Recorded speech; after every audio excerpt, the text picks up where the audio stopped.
Hello there. Welcome back to another episode of the Kidmin Podcast. My name is Kenny Conley.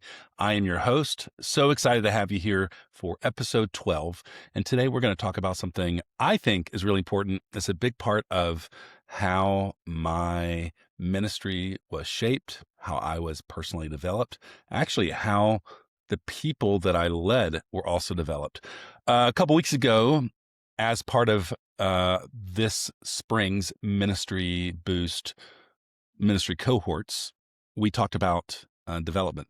How are you developing as a ministry leader? How do we get better at what we do? And one of the points was about reading. And I have a list. Okay. I know you're going to ask about this now, and I will share it later. I'll do another episode maybe on books. Okay. I think they are like the quintessential ministry books that every kid's pastor, kid's director needs to read. That's a great way to develop. But then I also talked about conferences. I talked about going to conferences as an amazing way to develop as ministry leaders. And because I already had a list of books, somebody from the cohort asked, like, hey, do you have a list of conferences? And I've got both student ministry and kids ministry people in my cohorts. And so I didn't have a list. I've had the conferences that I've attended, that I love, conferences that I've spoken at, conferences that I've attended, but I didn't have a list. So I put together a list, and I love this list. And I was talking to Nick Blevins, and I said, hey, I feel like we should do an episode on the podcast about conferences and share this list. This list I put together is the 2026 conference guide. Now, we're already a few months into 2026. Some of those conferences have already happened, but I have it all on there. And now that I have this list, I'm going to update it every year. So that way we have a kidmin.com ministry boost conference guide for those of you that are looking to attend the conference. And in putting this together, it just got all the ideas and all the thoughts that I have around conferences. So I decided I wanted to have a conversation today about conferences, specifically Kidmin conferences, because that's who you are and that's what you do. And I want to talk about why this matters. It matters so much. I would say, so in 26, 27 years of vocational ministry, there's a handful of things that have developed me more than anything else in the ministry spaces. And one of those things, okay, it's just a handful, maybe 3 or 4 things developed me significantly. And one of those things was ministry conferences. Okay, was ministry conferences. I know a lot of people in vocational ministry, whether you're doing this part-time, whether you're doing this as a volunteer, or whether you're doing this full-time. It applies to all of us. There's many of us in the ministry space that we don't prioritize conferences. We don't go. For whatever reason, you don't go. It might be financial. It might be that you're too busy. Hey, I get that. But there's a reason, and it could be that you don't even know. You don't even know what the options are out there. And I want to say, if I could change your thinking in one way today, it would be around this area of ministry conferences. I think they matter too much for you to ignore. And I'm going to be bold in saying this too. Okay. I think even if it's a financial issue, okay, first of all, I know personally that there's some conferences, if you reached out to them and told them that you have financial challenges, I don't know that I can afford to go.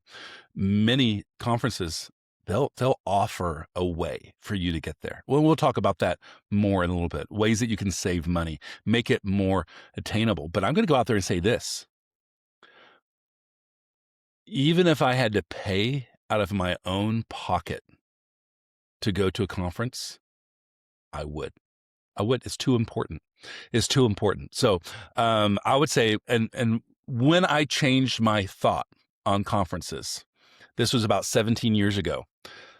I was between churches, and there was a conference I really wanted to go to, and so I found a little way to make a little extra money on the side, and I saved up some money, and I went to a conference, and it revolutionized many things about me and about my ministry, the forward trajectory that I was on. I would do it find a way to go. So let me unpack why I think this matters. Okay. This matters because conferences are all about your development as a ministry leader. This is how you get better at what you're doing. Yeah, putting your head down and working hard and doing what you're doing, that is a way that you're going to grow and you're going to get better. But listen, if you don't go out and expose yourself to new ideas, your growth is going to be limited. How do you stay sharp? How do you learn what people are learning and experimenting right now? How do you keep growing? And this isn't just for your personal career growth, which I do think it is. Most resumes that I look at, ministry resumes, people list the conferences that they've attended. Sometimes it's overdone a little bit, but people put, and as somebody who oftentimes is looking at hiring people, or I'm helping place people in positions, you listing what conferences you've gone to tells me something about you that I know that you'll bring value to this organization or to that organization. So it is about your personal development, what you're learning and what you know. But what you get from conferences is going to impact far more than just you and your career. It's going to affect the ministry that you lead, the church that you minister at, the people that you minister to. Conferences have this overflow impact in those ways. And I think it's one of the most overlooked tools. And it's conferences. It's not just about the event. It's about exposure to the right voices. Okay. It's about exposure to the right voices. I think the conferences, they give access to the best voices in ministry spaces, and sometimes outside, the leading voices in other industries where what they're saying will be impactful for our industry, okay, for our ministry spaces. Conferences curate these voices, these best, at least that's what conferences should do. Okay. They should be out looking who's doing this better than anyone else right now, who's innovating in these spaces in ways that nobody's ever done before. Conferences, like, this is part of their job. This is why they put on conferences, is they're looking for the best ideas and they're bringing them to one space to where we can all learn together. Okay. So they're looking for leaders who are doing it really, really well right now. You know what? I want to learn from people that are doing what I do really well. Okay. So that's one of the reasons I go to a conference, is because I want to learn from those who are having success right now, or they've gone through what I've gone through. They're also looking for people who have proven ideas, real world strategies, things that are working, new innovations. It might be something from a curriculum organization side that they're seeing great success in, so they can have those people come and speak. Because listen, here's the deal. If we don't put ourselves in the spaces where we can learn from these leading voices, we're just going to drift into silos. We're just going to keep doing what we've always done. And listen, I've been to those churches.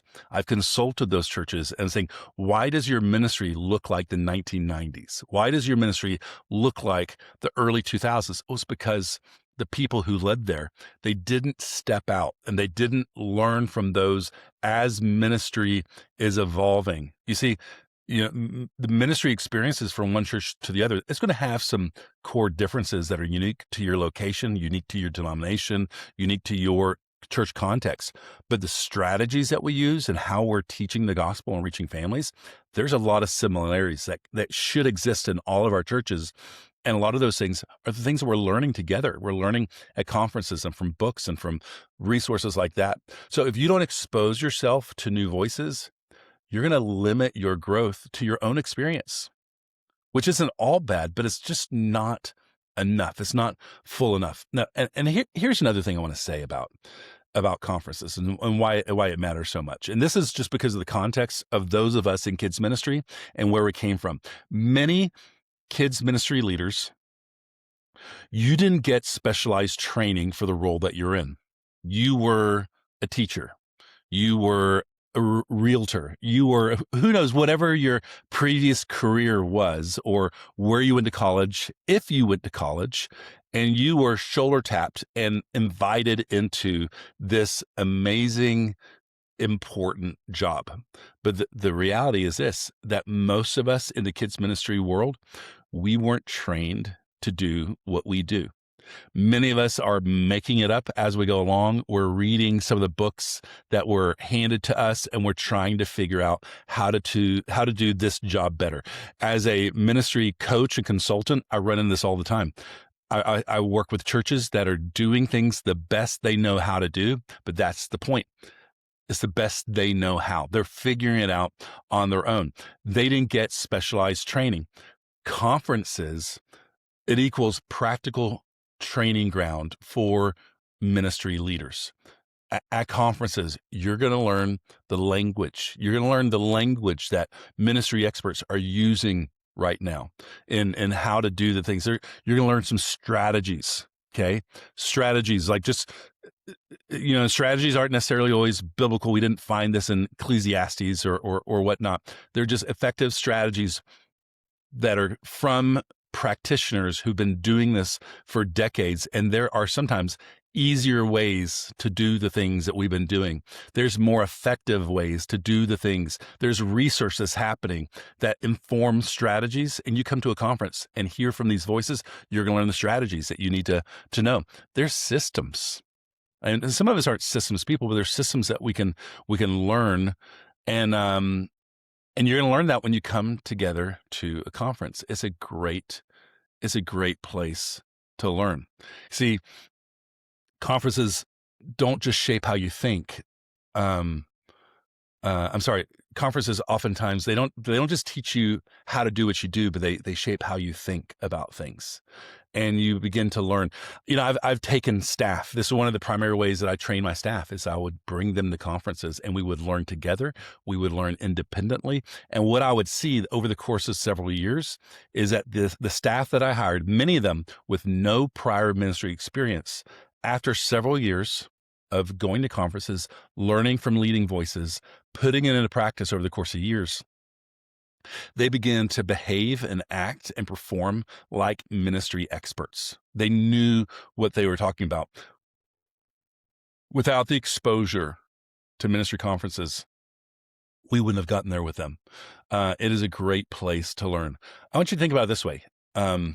Conferences, this is your school for ministry. If you didn't go to school for ministry, if you didn't get a degree in ministry, conferences, it's your school for ministry. And this might be like if budget is an issue with your church, this might be a talking point for you and your executive pastor, your lead pastor. It's like, listen, I feel like there's a lot of things that I didn't get to prepare me for this role. I didn't get a chance to go to school. I didn't study all the books. I didn't write the papers, but I need to grow in my education. And this conference is coming up in the fall or in the spring. This is my education. Would the church be willing to invest in my education so I can get better at this? And listen, it's a lot cheaper than going to seminary. It's a lot cheaper to going to Bible school to learn these things. And honestly, it's way more relevant to the work that you do. You can go to get an undergrad or go to Bible school and you learn all sorts of important things about church ministry, but not really learn how to do church ministry in your context. So don't miss this. Learning doesn't just come from the stage either. When you go to a conference, there's this tendency that we go to the conference and they bring the best speakers and they're going to speak for an hour, for 45 minutes, and you're going to take lots of notes and it's going to transform. Yes, all of that happens, okay? But here's a truth I want you to understand. The best learning doesn't just come from the stage. Okay, this is why you can oftentimes, instead of going to the conference, you can buy the audio and the video. I did that for years. Before I went to my first conference, I bought several years of, now this will date me, I bought the tapes, I bought the cassette tapes, I bought the CDs of the conference so I could listen and learn from some of these speakers before I went. But this is true. The best learning doesn't just come from the stage. Sometimes the greatest learnings comes from the room, not the platform. It comes from the room. There are people sitting beside you in the room that are crushing it in the real ministry. Now, they're not on the stage teaching because maybe they're not a good communicator. Maybe they're not far enough along in ministry where they got that invite. Maybe nobody knows who they are, so they didn't get that invite. But from the day-to-day execution of ministry in their churches, nobody's doing it better. And they're sitting right beside you. How much could you learn from a conversation sitting in the chairs next to them after that breakout session? You're surrounded by people who are doing what you do, and many of them who've been doing what you do for decades. There are people in the room who know things that you need to learn. And you don't get that off of an audio, off of a CD, a cassette tape, a video, and all those things are great. But sometimes you got to be in the room learning from the people who are in there. So here's what I say. When you go to the conference, most of these conferences, they create networking opportunities. It might be that a curriculum company at this conference is going to host a dinner. Now, you may not use that curriculum. Who cares? Go to the dinner. Okay, not just for the free food, but go to the dinner because it's an opportunity for you to meet some people. Another organization might have some other like gathering where you can get in cohorts, or you can meet other people who are specifically serving the way that you serve. Go to those things. It is an opportunity for you to network, for you to meet people, to connect with other people. And I know some of you are not on the extroversion persuasion. Push in. Okay. Work hard at this and try to initiate some conversations with people. And this is kind of hard because you don't know who you're talking to when you get there. They could be great at what they do. They may be just like you, just coming to learn. They don't really know either. That's okay. Just be friendly. Ask questions. Get to know. Come up with a list of questions. What's the questions that I can ask somebody that will help me figure out if I need to like book a lunch with them? I need to learn from them. Make it your goal when you go to the conference. Go to all the sessions, go to the breakouts, but also set as goal, help me find 4 or 5 people that are worth learning from. Okay. Who are the people and it might be sticking around afterward.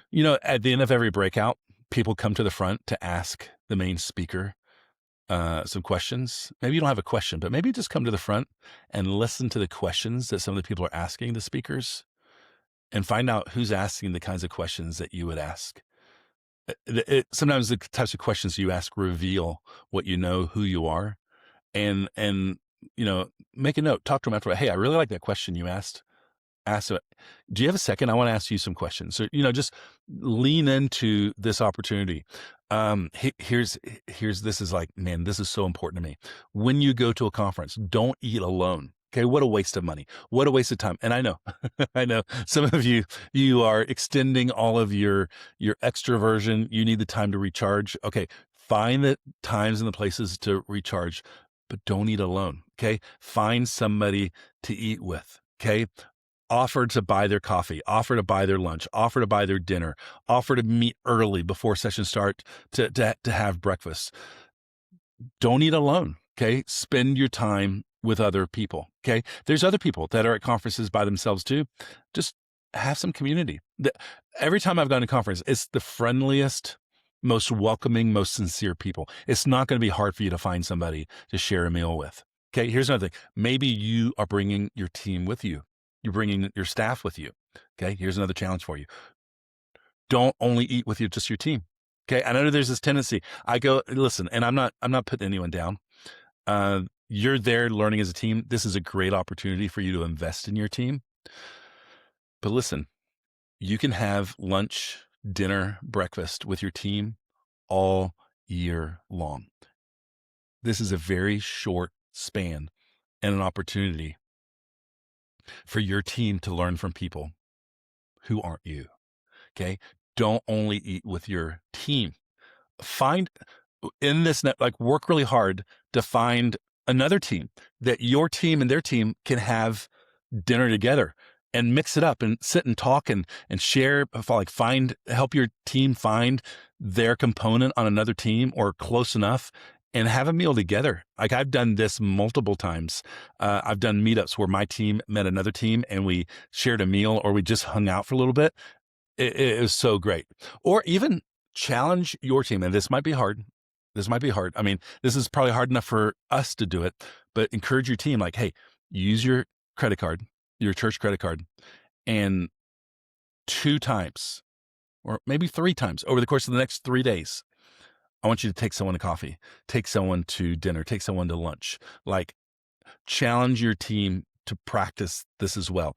This is how they get better as well. Learn from the room. Now, here's the deal. You can work on this before you go to the conference, okay? Now, I know you may hate Facebook. You may not be on Facebook. But listen, it might be one of the best places to network and connect with ministry leaders. There are some massive Kidmin Facebook groups connected to your curriculum, connected to I Love Kidmin or whatever the Facebook groups are. Get in those groups and ask the question, hey, who's going to such and such conference? Who's going? You're going to have lots of people that are going to raise their hand. They're going to say, you could set up meals or meetups before you get there. Go to the conference website, look and see when the sessions are, when you've got time. Go to Facebook, start reaching out to people, find people. You can just simply ask who's coming to the conference. And then when people say, I'm coming, click on them, find out what other conversations they've been on in that Facebook group to find out if that's somebody they're like, hey, I would love to grab coffee with you. Would that be okay? Here's the deal. Most people are going to say, yeah, I'd love that. Like they're going to do that. And I would encourage you this, don't leave the relational opportunity to chance. Don't say like, hey, let's try to find each other while we're there. No. Get their phone number and say, hey, can we meet on Tuesday for breakfast? Can we meet on Wednesday for dinner? Like, set it on your calendar, make it happen.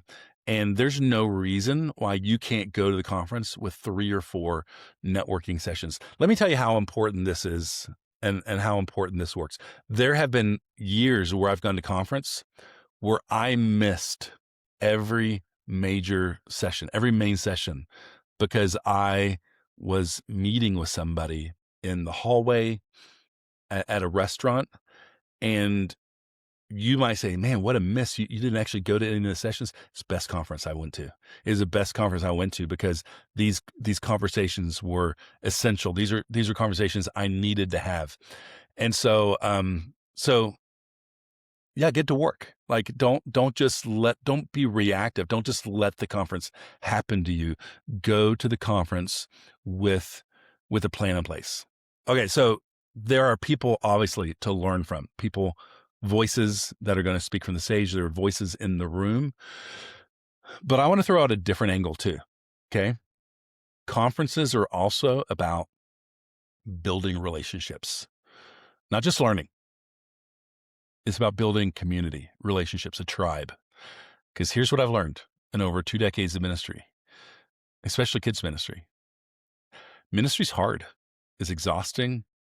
It's lonely at times. And sometimes what you need isn't just a strategy. Sometimes what you need is a trusted friend. Okay, you need people. You need a tribe.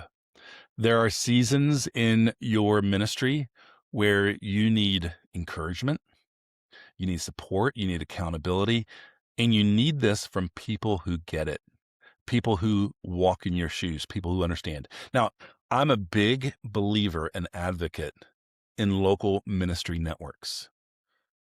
And for most of my career, I would have a lunch, like a kids ministry lunch, every other month or quarterly in the city that I live in. For the most part, maybe every 4 to 6 weeks, I'd have coffee or a lunch with one person in ministry or a small group of people where we could sit at a restaurant booth and just dig in to ministry, to strategy, to relationships.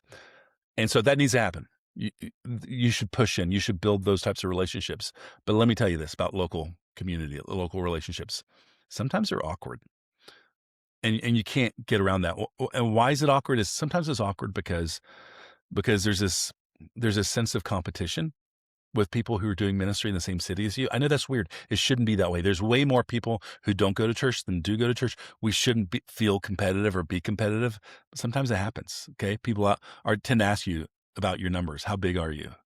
They're sizing us up, or we're doing that to them. Or sometimes we know, like, there's people that they used to go to their church and now they come to our church and they said things about your church or vice versa. And so there's this there's baggage associated with it. Now, I think good leaders rise above that. Like they overcome that, and they end up making that not a deal. But and you should. That's why you should push in locally. But sometimes there's something really beautiful about a long distance ministry relationship. They don't know your church. They don't know anything about your church. They don't know anything about you, or all they know is you, and they know you. And sometimes I have found really beautiful connection and relationship through people who do what I do 500 miles away. Like this was very real for me. About 10 years in to ministry, there's a community of people that I met, kids ministry and family ministry leaders that I met. I met many of them online through their blogs. We kind of reinforced and expanded this group, this community through people that we met at conferences.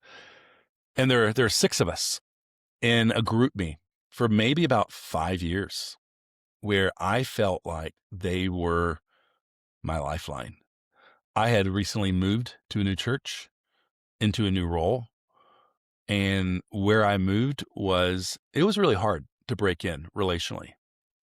It was the hardest place I've ever moved, but it ended up being maybe my favorite place I ever lived and did ministry. But it was hard. But it was right at this season when I was moving. Within a couple months, I built this group me community. We were on a text thread, a group me text thread. And I don't think there's a day that went by where there wasn't a conversation happening between the 5 or 6 of us. It started off at 5 and then it ended with 6 of us. There were daily conversations. Sometimes it's just funny stuff. We were laughing. Sometimes we're sharing resources. Sometimes it was, ministry strategy related. But almost every week, I was on a phone call driving home from work with somebody from that group. And those conversations, they sustained me and they sharpened me in that season. I was in a new job, in a new role, and I had a community where I could ask questions and they would challenge me, they would encourage me. But also I didn't have a lot of friends in this season. I felt very alone, and this group provided community for me for a season until I was able to establish local friendships and relationships. We went through a season of where my wife and we experienced multiple miscarriages, where we lost little babies. And this community was a community that they were there for me. They prayed for me. They encouraged me. My church did as well, but they were a lifeline for me. They helped me. There's so many reasons why people give up.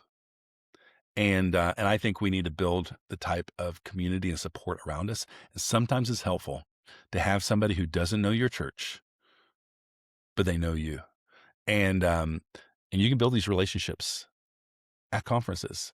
This wasn't about networking. I felt like this was about survival. This was about keeping things going. So there's just this unique value in the relationships that you form at conferences. A conference is a magnet for people who do what you do, but they don't necessarily live where you live. And it ends up being a safe place. Like there's not politics. There's not baggage. We're just able to be with people who get us, and they're doing what we do. So here's why you should go. Okay. This needs to be a priority for you. Don't go to the conference just for the content. You're going to get that. Content's going to come. Go for the people. Fight for it. This is the investment that your ministry needs.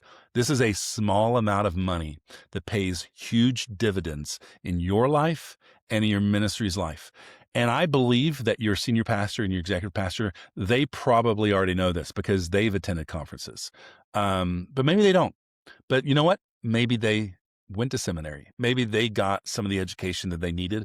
You didn't. This is an opportunity for you to expand your reach, expand your support system, but then to learn the things that you haven't learned yet. Okay. Let me share with you, as we begin to wrap this up, let me share with you some hacks. How do you make going to conferences more affordable? Because let's be honest, to go to a conference, if you got to get on an airplane and you got to stay somewhere for 3 or 4 nights to attend a conference, it's going to cost about $1,000, $1,000 per person. Usually you got your rental car, you got your hotel, you've got your travel, your plane ticket, you've got the cost of the conference, you've got the food, all those things. It generally, when I would budget this for my team, you would usually budget about $1,000 a person, which that's a lot of money. Okay. First of all, this is a personal investment in yourself. You need to fight to make it happen. Maybe you work it out where the church will pay for the conference and pay for your airfare. You cover the rest. I don't know. Figure it out. And I would even say, if it makes sense for the first year, you go on your own. Like you figure out how to make it work on your own. But here's a thought, an idea. Okay, the first year you go to conference, and maybe you gotta pay some of this your way, or you've got to make that ask from your church to make this investment in you, and they can't promise to do this again and again. But that first year, you go with the mindset of, I'm going to really find people and build relationships in this first year. And that's what I'm going to do. I'm going to try to make these relationships. So when year 2 comes around, you're able to leverage relationships to maybe save some money. Okay. I'd probably say, out of the 15 years that I've gone to conferences, or the 20 years I've gone to conferences, almost half of them, I've had a roommate. Okay. I shared a room with another person. Sometimes it's because we were both speaking at the conference. Sometimes it was just because I wanted to spend more time with this person, and it just made sense and I knew them well enough. I've met lots of people who will reach out and say, like, hey, is anyone looking for a roommate? Or there's lots of churches now, they're like, this is newer, okay, in the last decade, but a lot of people are booking out Airbnbs, and they might have an extra bedroom that you could use. So you build these relationships, and as you start planning, hey, you guys going to go to the conference this year? You can start having those conversations like, hey, would you want to split a hotel room or an Airbnb or something like that? Almost always people are down for something like that. For several years, when I went to the Orange Conference with this group of people, I would book, what's the hotel? A Hyatt place that had 2 queen beds and a pull-out couch, a really comfortable pull-out couch. And so 3 of us would share the hotel room and save some money. I know lots of people that would come and they're like, hey, I'm planning to come to conference. Could I ride in your car? Like, could I just bum a ride with you? You can, let me be perfectly honest. You can do a conference and not rent a car. There's enough people that are driving, and maybe it's just like you have to Uber to the conference. And once you get there, stay close enough to where you can catch rides with people to the hotel. You can catch rides with people around town, whatever you need. I've met many people that don't rent cars to go to conferences, and they make it work. Another really great hack, there's a lot of conferences, they need volunteers to run the conference. So they'll give you a free ticket, and you have some duties, some responsibilities to do, but you get to experience 80 to 90% of the conference for free. So maybe that's your first year. Maybe you go to the conference on a free ticket, and you just got to come up with travel and food. And actually some of these conferences, they'll feed you as a volunteer. So think creatively. I remember there's a church, when I lived in Arizona, there's a church that, they had about 20, 25 people on their kids and student ministry team, and they couldn't afford to go to the Orange Conference that year, but they stayed in one big giant Airbnb.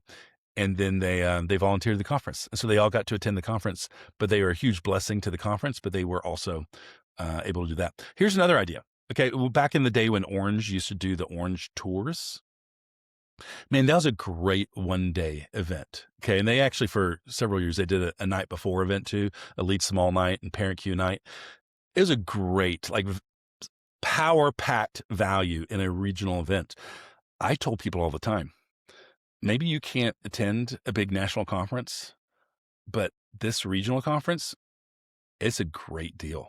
Just like fly, get a discount airline ticket and fly, or drive. Maybe it's not too far away. Drive to where they're doing a tour, and maybe package it, like go and visit a couple churches on your way or there in that town to meet with them, look at their facility, go to that half day or that one day, fly back home.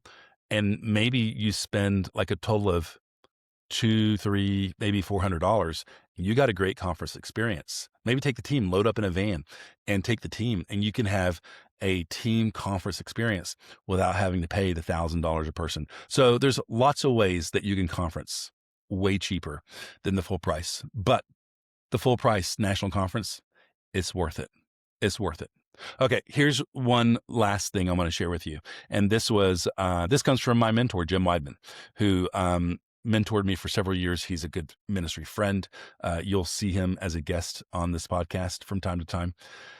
But he always encouraged me with this. He's always a question guy. Like anytime you're coming to a coaching session, like come with a question. Like you need to come prepared. And he would always say, what are the questions that you're looking for answers to when you come to the conference? So I began to think about that. I began to pray about that. So as I'm getting ready to go to conference, what are some things that are happening in my ministry that I've got questions about? That maybe there's somebody at the conference that has the answers to my questions. And I remember one year, especially, I'm going to illustrate this. I remember one year I had stepped into this new role. I was a next gen pastor at a church. I'd never done it before. There weren't a lot of us out there. And I initially, when I stepped into this role, I hired a children's pastor who was amazing. This was an incredible children's pastor. But I found that over the first couple of years, me and this children's pastor, we kind of got in each other's way a lot. It felt like there was a lot of, not conflict, but just like, it just wasn't always as efficient, like big ideas, too many cooks in the kitchen, so to say.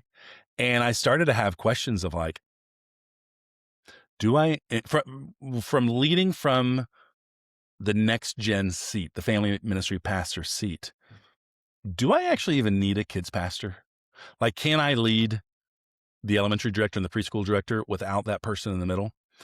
And I wasn't sure, but I just had a feeling. And so I went to Orange Conference that year with that question. And I probably had a half dozen conversations with people, both people that were in that role and people who were influencers in that space. And I came home from conference with the answer. No, I didn't need somebody in that position. And now that led to some hard conversations and some hard transitions. But it opened up the door to one of the most productive seasons of ministry I ever experienced, because we were able to utilize those resources to bolster some other key positions that we couldn't afford before. And our ministry was like a rocket ship the next 3 or 4 years. All because, and I probably would have gotten there another way, but I came to the conference with question. I need answers to this. So here's the thing that I'm going to challenge you with. We've created a guide. I'm going to share it with you. You can go to kidmin.com, go to the resources, and you can download this conference guide. It's got youth ministry conferences. It's got kids ministry conferences. It's got family ministry conferences. It's also got some church ministry conferences that your whole church might go to, or your whole church staff team might go to, all sorts of stuff. I've been to many of them, not all of them. So I'm going to speak to all of them. But here's what I want you to do. I want you to prioritize. How do I get myself, if I've not been to a conference or I've not been to a conference lately, how do I prioritize getting to a conference later this year or maybe early next year? Find a conference that fits with your church, fits with your philosophy. Get in the room with people who their voices are going to impact you and challenge you. Get in the room with people that you can do community with and build relationships with. Go learn, go meet people, go build relationships. This isn't about just getting better at what you do. This is about lasting for the long haul. The church needs you. The church needs a healthy you. The church needs a smarter you. And conferences is one of the best ways to do that. What do you say? All right, guys, thanks so much for this conversation. I hope it's been helpful. I hope it's been challenging. I hope it's been inspiring. I can't wait to be with you again in our next episode. So thanks again for joining us. If you ever have any questions, reach out. We love to have conversations. You got an idea about an upcoming episode, send us an email. We'd love to have a conversation and talk about what you want to talk about. We'll see you guys in the next episode.